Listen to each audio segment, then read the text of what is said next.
साथियों, आइए जानते हैं कि कैसे एक गरीब घर का अखबार बांटने वाला लड़का बना भारत का राष्ट्रपति और मुस्लिम होते हुए भी क्यों रखी भगवत गीता हमेशा अपने साथ अपने पास। तो आइए बात करते हैं एपीजे अब्दुल कलाम जी की। हमारे देश के मशहूर वैज्ञानिक और मिसाइल मैन के नाम से प्रसिद्ध डॉक्टर एपीजे अब्दुल कलाम जब अपनी पढ़ाई के दौरान युवावस्था के समय में गहन अवसाद में पहुंच गए। वे इतने अवसाद से ग्रस्त हो गए कि उनके मन में आत्महत्या जैसा विचार आने लगा।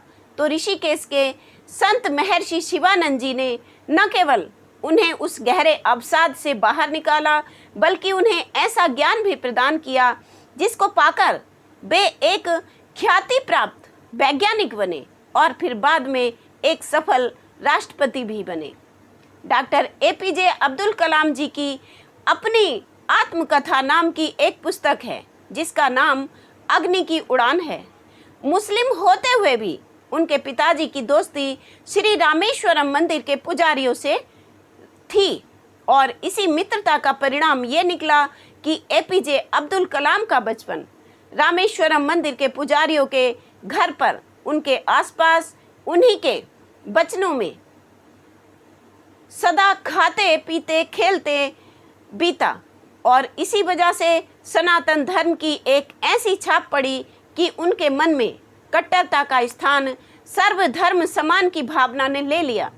उनके जीवन में आगे चलकर ये भावना बड़ी काम आई। वे बचपन से ही बड़े कुशाग्र बुद्धि के धनी थे।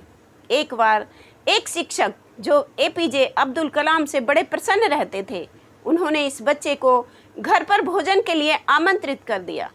वे शिक्षक एक उच्च कुलीन ब्राह्मण थे, लेकिन जाति पाति को वे अधिक महत्व नहीं देते थे। वहीं उनकी पत्नी जाति पाति को बहुत अधिक मानने वाली थी।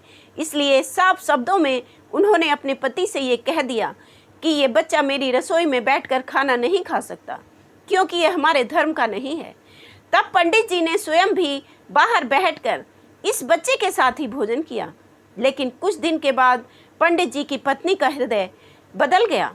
उन्होंने अपने पति से कहकर इनको दोबारा अपने घर बुलाया और ये परिवर्तन ऐसे ही नहीं हुआ, बल्कि अब्दुल कलाम जी के व्यक्तित्व को देखकर हुआ था। ये कहानी बताती है कि अब्दुल कलाम बचपन से ही अद्भुत प्रतिभा के धनी थे और ये भी बताती है कि सनातन धर्म में रूढ़िवादी सोच को आसानी से छोड़ भी दिया जाता है। जब एपीजे अब्दुल कलाम ग्रेजुएशन की परीक्षा को उत्तीर्ण कर लिए, तब फिर उनके सामने नौकरी करने का प्रश्न उठ खड़ा हुआ। उनके सपने बड़े थे, वे आसमान में उड़ना चाहते थे। उन्होंने अपनी आत्मकथा में लिखा है कि जब मैं आसमान में उड़ते हवाई जहाज़ों को देखता तो मैं सोचता कि एक दिन मैं भी इन्हें उड़ाऊंगा। तब उन्होंने नौकरी के लिए आवेदन किया। आवेदन करना शुरू किया तो उन्होंने सपने के अनुसार सबसे पहले इंडियन एयरफोर्स पायलट के लिए आवेदन किया और फिर एक वैज्ञानिक पद के लिए आवेदन किया। वे घर से ज़्यादा आर्थिक स्थिति से मजबूत नहीं थे और जब वे इंटरव्यू देने ऋषिकेश पहुँचे तो रास्ता लंबा था, खर्च भी अच्छा खासा हो गया था और शारीरिक क्षमता की कमी के कारण एयरफोर्स के इंटरव्यू में वे पास नहीं हो पाए, क्योंकि इसमें कुशाग्र बुद्धि की ज़रूरत तो थी ही, लेकिन उसके साथ साथ शारीरिक क्षमता भी अधिक चाहिए थी और इसी हार से वे बहुत अधिक निराश हो गए। उन्होंने स्वयं अपनी पुस्तक में लिखा है कि वे निराशा से इतने टूट गए कि वे ऋषिकेश की एक ऐसी चट्टान पर जा पहुँचे जहाँ से पहाड़ खत्म हो गया था और एक गहरी घाटी थी जिसमें झरना बह रहा था।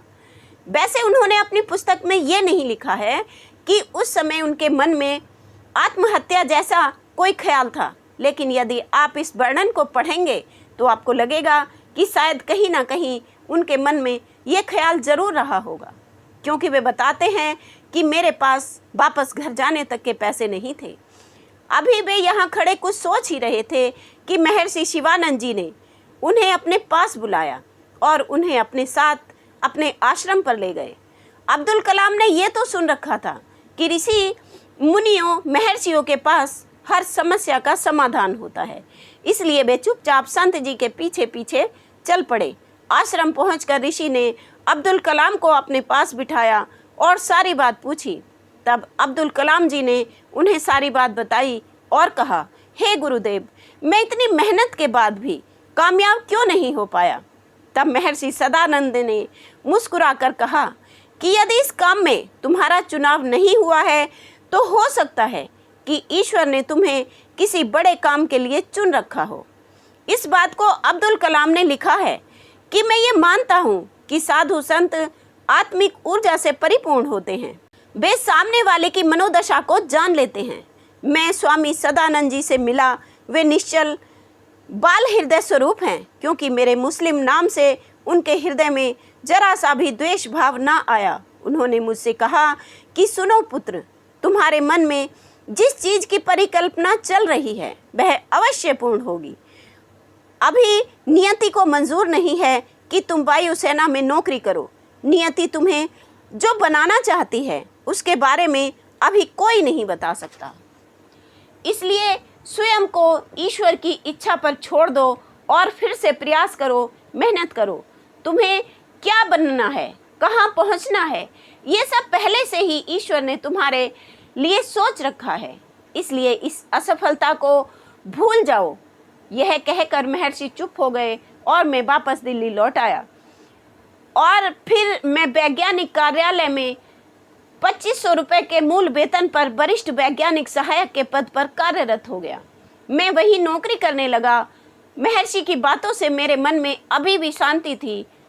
ये बात सन 1958 की है। मैंने वायुसेना में नियुक्ति ना होने का दुख भुला दिया था।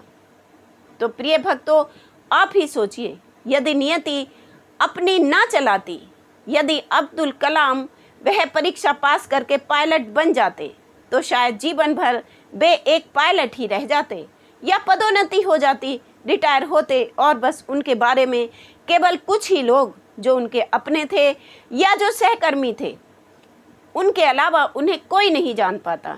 लेकिन वहाँ से जो फेल हुए संत सदानंद जी का मिलना, उनकी दिल्ली वापस आना, वैज्ञानिक पद पर कार्य करना और इतनी तरक्की करना कि मिसाइल मैन का खिताब मिलना, और फिर एक दिन भारत का एक पूर्ण शिक्षित और सफल राष्ट्रपति बनना, ये सब कौन जानता। और हाँ, शायद आपको ये पता ना हो कि वे भगवत गीता से बड़े प्रभावित थे। वे सदैव भगवत गीता को अपने पास रखते थे। तो प्रिय भक्तों, यदि आप कभी कहीं ज़्यादा परेशान हो, सफल नहीं हो पाए हो, तो निराशा को स्वयं से दूर रखिए, क्योंकि आपका भविष्य कितना उज्जवल है ये तो सिर्फ भगवान ही जानता है। बस उस पर पूरा विश्वास और स्वयं पर पूरी निष्ठा से मेहनत बनाए रखिए। याद रखिए, यदि आप नहीं टूटे तो एक ना एक दिन आप अवश्य कामयाब होंगे और वह दिन दूर नहीं है। प्रिय भक्तों, यदि आप सच्चे सनातनी हैं और नियति पर विश्वास करते हैं तो वीडियो को लाइक सब्सक्राइब किए बिना ना जाएं और कमेंट में अपने विचार अवश्य लिखें। राधे राधे।